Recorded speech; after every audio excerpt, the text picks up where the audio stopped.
Would you like to learn from those that are taking their lives, their businesses, and their passions to the next level? Best-selling author of Speakeasy and master connector Lou Diamond is here to connect you to some of the most inspiring and amazing people on this planet. Get ready to thrive loud with Lou Diamond.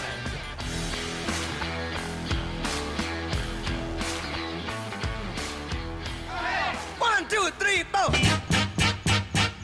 Get up, get on up, get up, get on up. Stay on the scene, get on up like a sex machine. Get on up, get up, get on up, get up, get on up. Welcome, everyone, to another spectacular, fantabulous episode of Thrive Loud with Lou Diamond, connecting you to the most inspiring and amazing people that are thriving each and every day.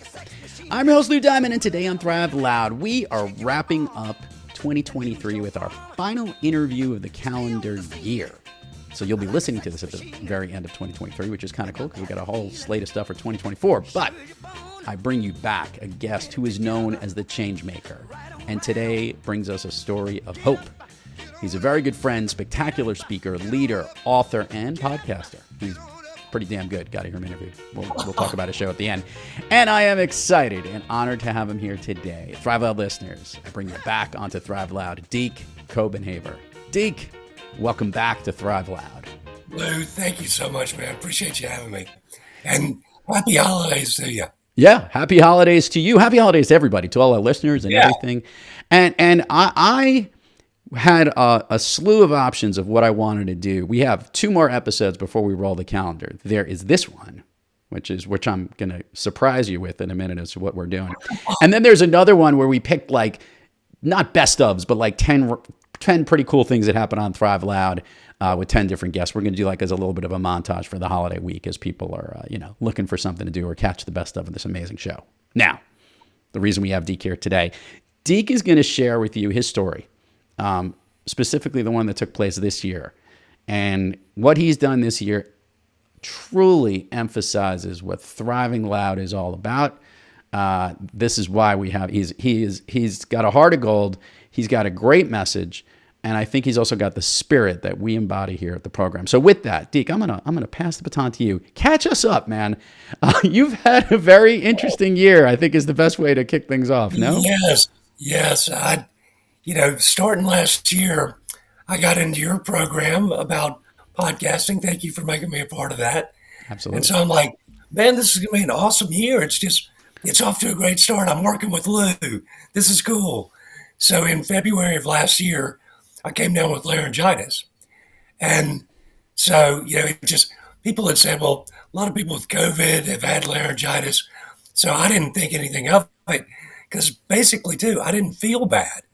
So finally, I went to my ENT. He gave me a bunch of steroids, said everything looks good, just inflammation, but it never went away. So finally, I'm like, man, I got to go back to him because the laryngitis wouldn't go away. So right after Masters, I got it out through Masters with this. I went in and he said, man, I think we need to do a CT scan because there might be something we're not seeing here. He said, 9 times out of 10, it's nothing. Don't get all worried and everything. Sorry, dogs in the background. It's okay. But it wouldn't be a podcast without a dog popping. Yeah, but so I'm like, okay, well, fine.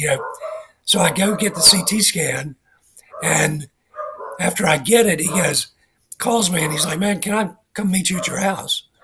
And I was like, well, Melissa, my wife and I, I'm like, we're having a glass of wine. Why don't you meet us? He said, no, I really want to meet you at your house. So that's the first red flag. I'm like, this might not be good. So he tells me that they found a tumor. It may or may not be cancerous. And so that was on a Thursday. Mm-hmm. So they got me in quickly. I was having an endoscopy scheduled for that Monday. But man, the first thing that goes through your head, and anybody who has cancer or is a cancer survivor can relate to this. You're like, first thing, am I going to die? Mm-hmm. I think that's natural human reaction. But over the weekend, which was fraught with conversations with my wife and with tears and with happiness and every mix of emotion. But that Saturday, I went out and ran 4 miles. And I told my wife, I'm like, I did that because I want to tell those doctors on Monday, even if I've got cancer, I'm still in good shape. So got the endoscopy, and I'll tell you this, Leo, I'm starting to write all this down. But from the get-go, I determined, I'm like, I'm going to bring humor to the mix. And if it is cancer, I'm going to keep a positive attitude. But so I go in and get the endoscopy, and the lady goes, okay, so you're here for a colonoscopy. I'm like, no. I'm like, that's the wrong end. And I appreciate it if you stay away from that end. But she died laughing, told the doctors that, so it just lightened the mood.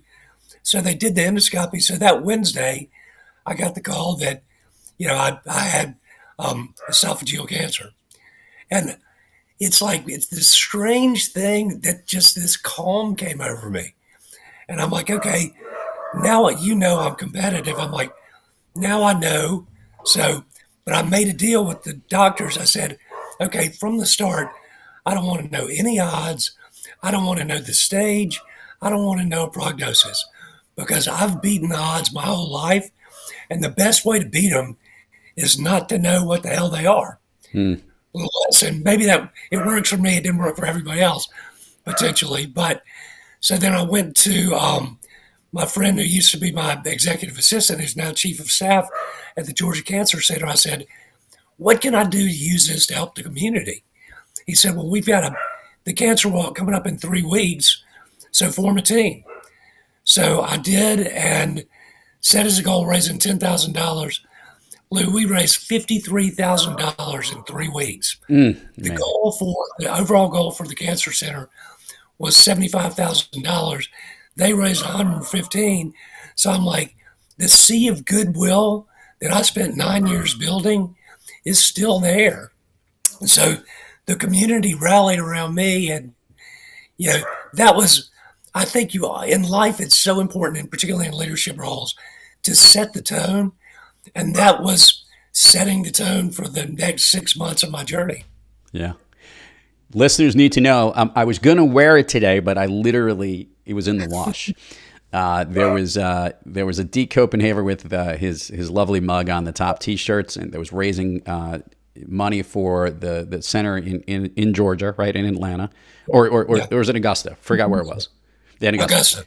Yeah, and by the way, when he referred to the Masters, he was referring to the one in Augusta, Georgia. Big event over there.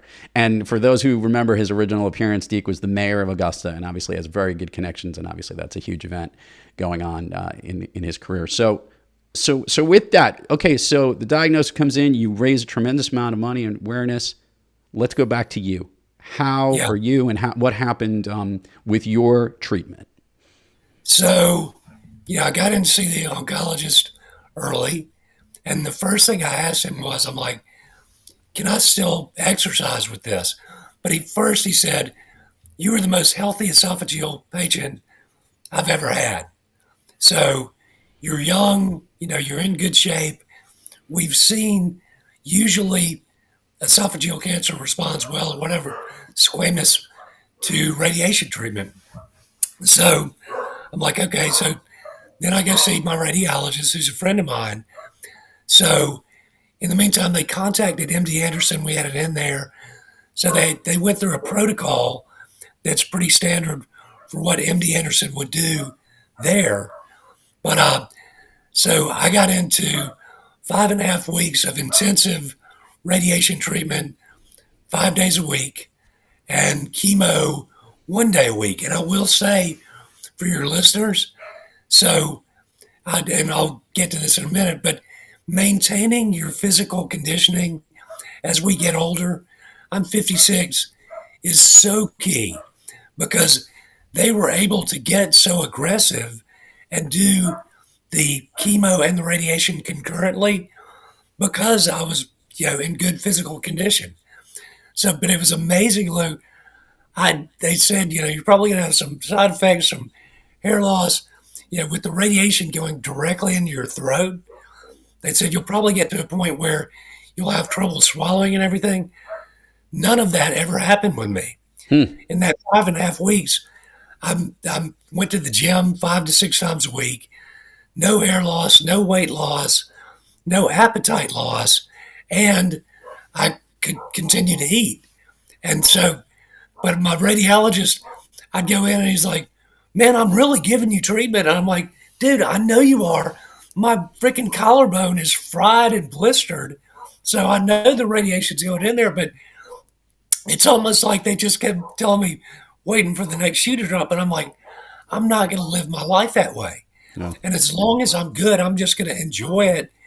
And I'm going to try it to. So I will tell you this, Lou, though, and this is, I love grassroots engagement.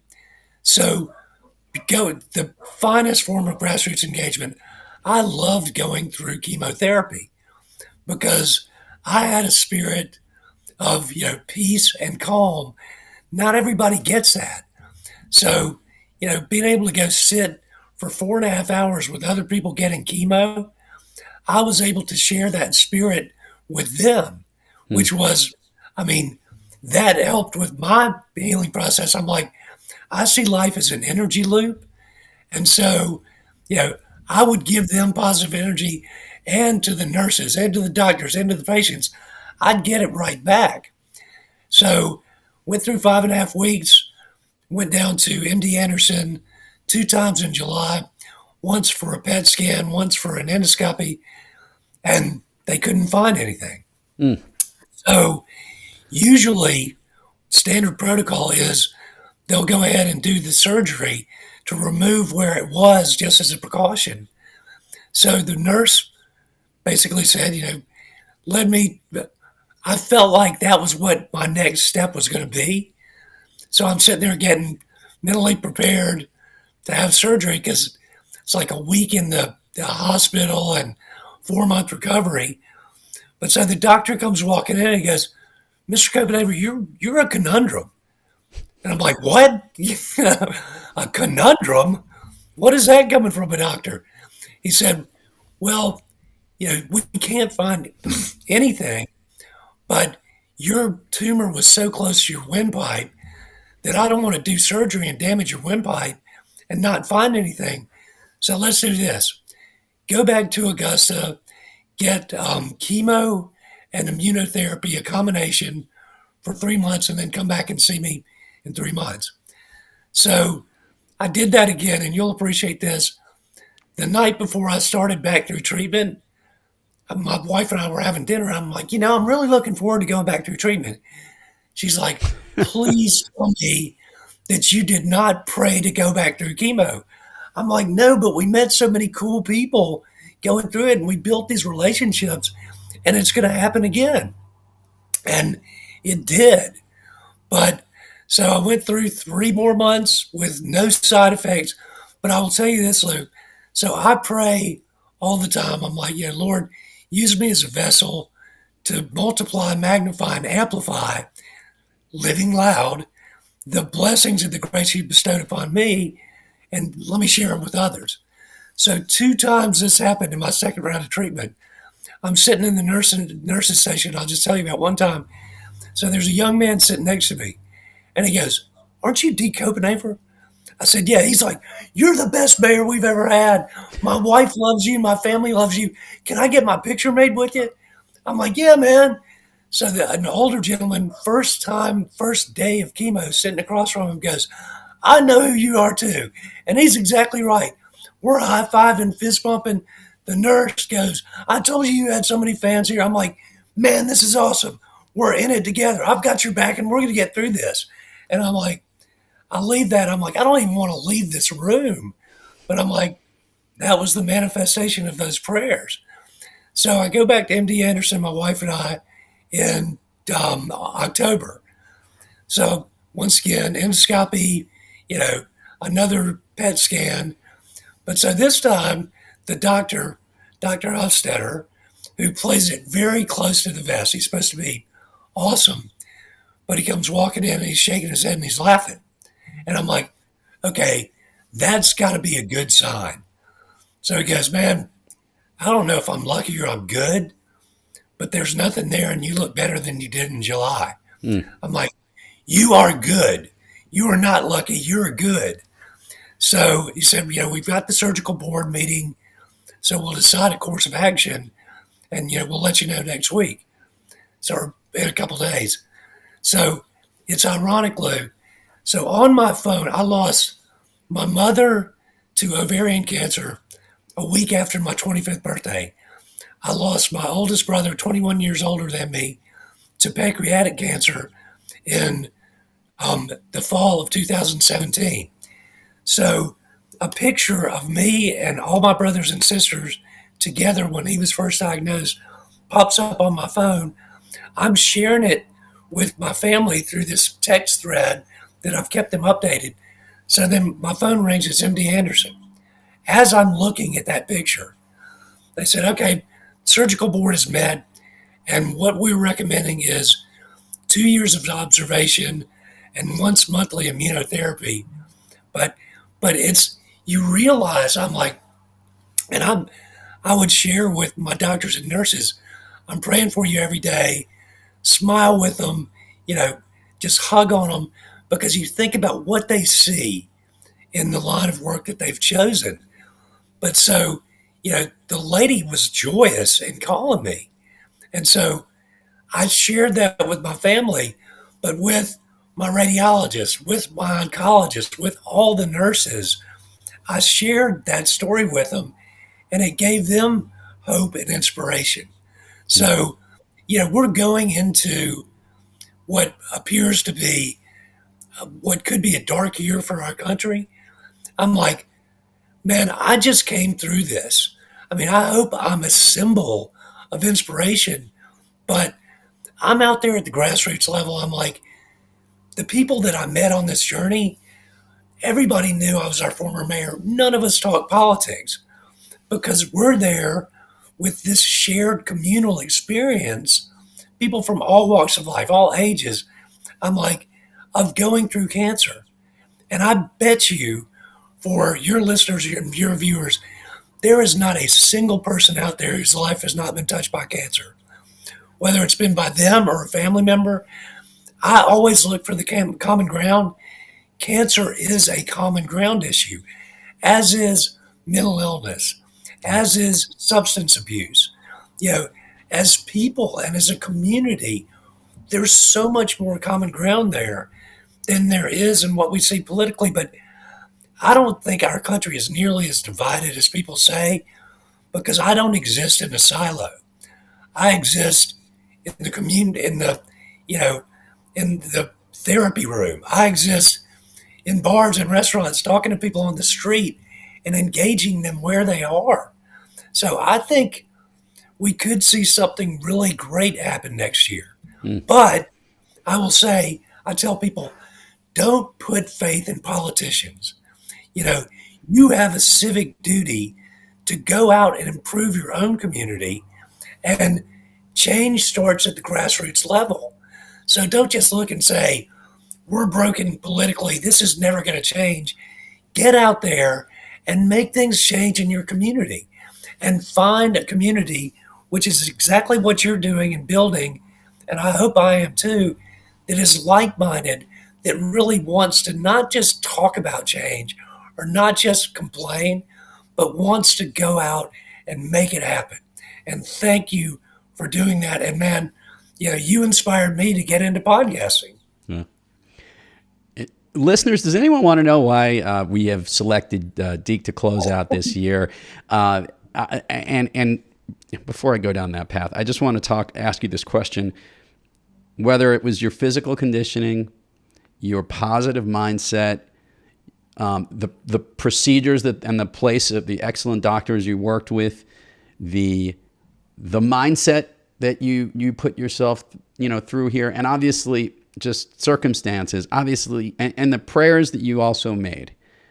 Yeah, it's a combination of all of that. I think you believe that, right? I think as listeners try and science or mind over matter or faith and belief, I think all of us, and we have so many different people have different avenues that come on this program that are part of this community that inject a certain piece of it. To someone who's a change maker, recognize whatever change needs to happen, your physical condition, the change, the community you're in, looking forward to going to treatment, which is something no one would ever think you'd say out of the words, but that's the type of person you are. And I think you believe in your soul that it is all of those efforts that have elevated your health and have improved your situation. Do you agree with that? I agree totally. I have a strong faith, and I'm a Christian, but I don't begrudge anybody else their faith traditions or lack thereof. But it is a combination of all that. And, I believe in the power of prayer. People all over, and every day I pray for the people that pray for me, even if I've never met them and no matter where they are. And I will tell you, Lou, I had an experience when I was first diagnosed. Michael Johnson, the head of the Lebetsky Foundation, I'm a founding partner with Starts With Us, a growing movement to move America away from extreme polarization, started by Daniel Lebetsky of Kind's Nags. But Michael reached out to me. He said, I want you to tell you something. In the Jewish faith, we have a tradition where we pray for people by name in our synagogues on Saturdays. So he said, he's out of Dallas. He said, I want you to know that you've got a group of people in Dallas that you've never met that are praying for you on Saturdays. So after what happened in October, I reached out to him and I said, I want you to know that I am praying for your synagogue every day. And, I'm praying for all my friends of the Jewish faith and in the Jewish community, because I can't even imagine, the feelings that come through that. And Michael said, thank you so much for that, because people don't realize we are not a huge community in the States.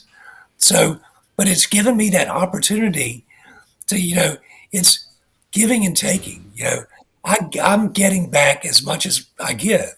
And it's that energy loop.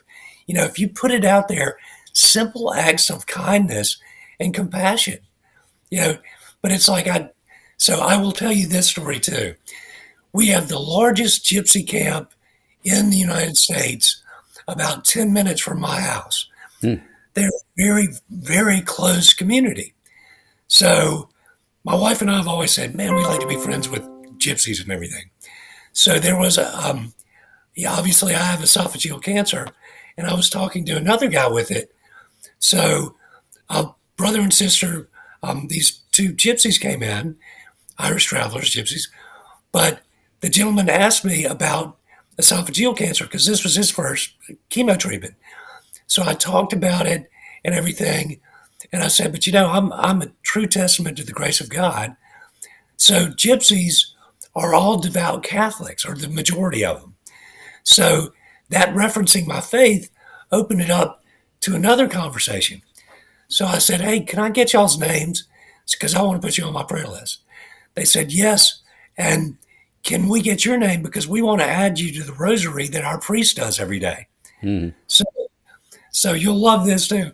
My wife became like a den mother. She would go get Chick-fil-A for everybody every time we're in there. So she gives these two folks that I just met Chick-fil-A's. And they're like, so who is that guy? I recognize him. She's like, he's my husband. He's with the mayor. They're like, oh my gosh, we know who he is, which opens the door for a political conversation with, gypsies, which I've never had, which was really interesting to see their point of view on the upcoming election. But then when I'm leaving, I'd go up to him and say, it was such a pleasure to meet you and everything. The guy took me by the hand, looked me in the eye and said, please pray for me. I said, I will every day. Had it not been for that shared experience, I wouldn't have that connection. And as much as they're misunderstood, I know that that was a special moment. But I wouldn't have had that moment had I not gone through chemotherapy. The true change maker who knows that it's all about making conversations connect, which is why you're awesome here on Thrive Out. Here's what I want to do. Deke, I'm going to give you the stage here. I want you to plug all the things that's going on in your world, your stuff, and then we're going to have a kind of fun version of Fun Street to put a bow on this episode. Share with the listeners where people can find you, learn about you, organizations who need to have this guy and his positivity come into their into your place of business. You understand why and how powerful this gentleman is. So with that, this is your forum here. We'll put it in the show notes, but go ahead. Deke, floor is yours. Yeah, so my website is Deke-Copenhaver, DEKE-COPENHAVER.com. You can reach me at DekeCopenhaver.com. I'm on Instagram, LinkedIn, Facebook. I mean, if you're looking for a speaker, and I was thinking about it this morning, I'm not a motivational speaker. Hopefully I'm an inspirational speaker. Right. But it is, whether it's, I mean, the power of building communities within your business, within your community, governments, we all need to create good, positive cultures. And that's what I've been able to do my entire life. So I'm very easy to find, or even Google me, because as far as I know, Lou, I'm the only Deke Copenhaver You are. I've met. You are. I've done the research. Listeners, type DEKE into your thing. Odds are he shows up anyway, just because he pops up and he's such a popular guy. Anyway, excited about all the things going on. And here's what I was hinting at. So we're giving you the 2023 Thrive Loud Honorary Superstar Thriving Guest Award. And we're going to send you something, which is a lot of fun. All our guests are superstars, but Deke's story in 2023, for those that got a chance to listen to this episode, if you need to rewind it, if you want to go back, and we'll put a link in the show notes to Deke's original appearance here. He's just got it. He's got the whole package. And I think the change maker is what we're all looking for in everybody, and to find, and I think his spirit of how you think about change. Our team got together. We said, who do we want at the end of the year to put a bow on it? Who's got a great story? And our story, listeners need to know this. Deke was supposed to come on sometime earlier in the year. He had gone through one of the program, the Speakeasy podcast course we run at Thrive. And I'd asked him, and then he gave me the news about this, and we could tell that he had the laryngitis. That's when he had learned about it, because I always talk to Deke right around the Masters. We have a lot of conversations about this, just to be clear. And at that point, I'd been following it. You mentioned people in the Jewish synagogues were giving mishaberach, is what the term is, for giving those blessings and whatnot. And it was in my head too. So all those things that are there. So just to see you here, just to have you here, and to just show how you've appreciated the spirit is awesome. I want everyone to carry that positivity with them going forward, and that's why we wanted to feature and honor you here at this end of this episode, Deke. So kudos to you, my friend, and thanks and congratulations. You will be receiving a very cool little thing in the mail from us from Thrive Loud. It's coming to your house, coming to Augusta. I may have to personally deliver it. I have to do that drive-through again. Man, we are going to get out on the golf course, guaranteed. We definitely are. All right. We're going to do a short version of Fun Street here, because I've been thinking about this one. So, Deke, we did this before when you came on the show. We talked about your favorite movie and all that stuff, but I'm going to do the speed round with you, because I don't believe we did this. So here's how it works. I want the first thing that comes to your mind. These are things that lift you up, motivate you, make you feel good. Basically, they make you thrive. Are you ready, Deke Copenhaver? Yes. Okay. Of late, a song maybe that you're listening to, or one that pumps you up. Oh gosh. There are so many, but that is so hard, because I listen to so many different genres. But Get On Up by James Brown always puts me on my feet dancing. And he was a good friend of mine. Oh, wow. That's amazing. It's hysterical and awesome at the same time. All right. Is there a show during this year that you were like streaming or watching, one of those shows that maybe caught your eye that you couldn't get enough of? Ooh, I got to go watch that. Was there anything like that you was on your playlist, if you would?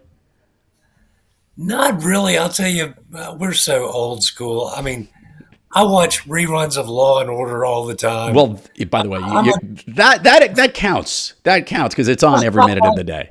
I'm a nerd, man. Did you are you like original Law and Order, or SVU, or one of those other ones like Criminal Intent? Which is your Law and Order? All of the above. All of the above. And it's like when my wife and I go to bed, and I will say, usually I would stay up until around 10. This has forced me to get more rest than usual, but it's been so nice to go to bed early and everything. But she's like, man, I hope there's a good Law and Order on tonight. There So always is. we're like geriatric folks. Sidetrack listeners, in the early to mid 90s, I lived in New York City, and I lived in Chelsea, and they film Law and Order around there a lot, specifically the original Law and Order, and when SVU started out, because SVU came out a little bit later. It was like right at the end of the 90s.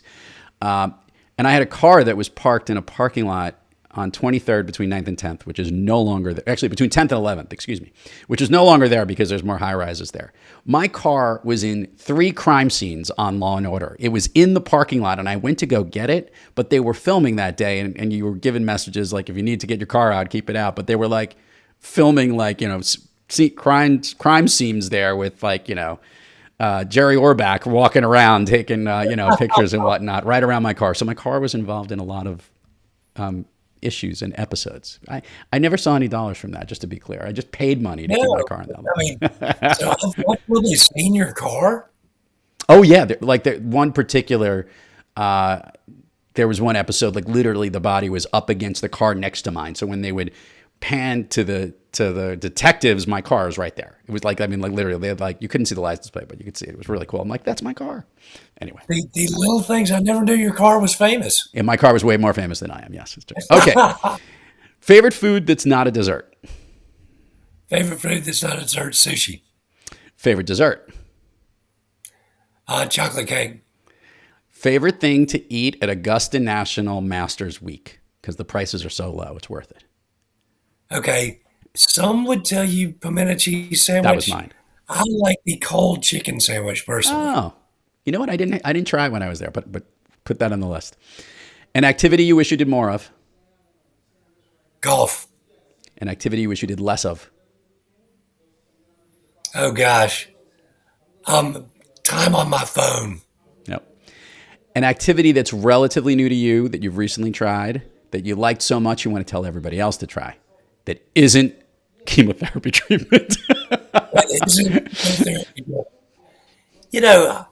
Just engaging people, from all walks of life on the street. It's not that I've never done that, but to talk to people with differing views from your own, that to me, and maybe it's just, I just like connecting with people. So I've always done that, but I've tried to increase that. Yeah, love it. If I could snap my fingers and Deke Copenhaver can be anywhere in the world, where is he? Australia. Deke Copenhaver, winner of the Thrive Superstar Award for 2023.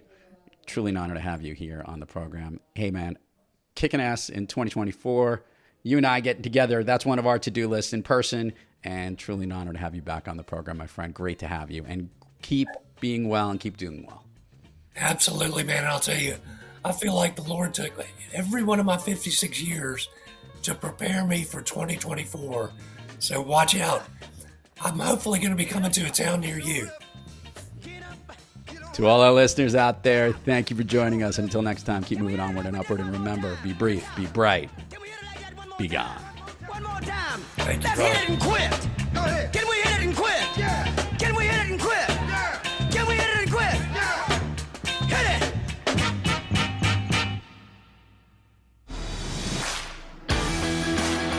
You've been listening to Thrive Loud with your host, Lou Diamond. Check us out on the web at thriveloud.com and follow us on Instagram, LinkedIn, Twitter, and Facebook at Thrive Loud. And check us out on the Good Pods app at Thrive Loud, where you can follow, listen, and connect directly to Lou and all of the Thrive Loud episodes. Thanks for listening.